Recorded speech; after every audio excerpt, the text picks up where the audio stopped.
Hi అండి, నేను ఇప్పుడే కాఫ్లాండ్ వచ్చాను. నాకు ఇక్కడ ఒకటి వింతగా ఏం కనిపించింది అంటే మన ఇండియన్ ఐటమ్స్ దొరుకుతున్నాయి.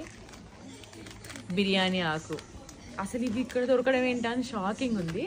ఇది 0.69 పెన్స్ ఉంది అంటే ఆల్మోస్ట్ 60 రూపాయలు. ఇందులో తిప్పిపోతే 10 ఆకులు కూడా ఉంటాయి కానీ 60 రూపాయలు. నెక్స్ట్ది స్టార్ అనాసి. ఇది చూడండి, ఒక 10 కూడా లేవు, ఇద్దరు ఒక 5-6 ఉన్నాయి. బట్ ఇది 110 రూపీస్ అనమాట. అండ్ ఇంకొకటి దాల్చిన చెక్క, ఇది 99 సెంట్స్ ఉంది అంటే ఆల్మోస్ట్ 90 రూపాయలు. సో ఇక్కడ సాజీరా కూడా ఉంది, ఇట్లాంటి బాటిల్లో వచ్చింది. ఇది 80 రూపీస్ ఉంది. చూడండి, శర్మన్లో ఉండేవాళ్ళు బిర్యానీ ఐటమ్స్ లేవనుకుంటే ఇవి తీసుకోవచ్చు. ఇక్కడైతే దొరుకుతున్నాయి, కాఫ్లాండ్లో ఈసారి దొరుకుతున్నాయి. నేను ఎన్నిసార్లు వచ్చినా ఎప్పుడు చూడలేదు. గెబూర్జే సెక్షన్లో ఉన్నాయి అనమాట. చూడండి, గెబూర్జే. Subscribe to my channel.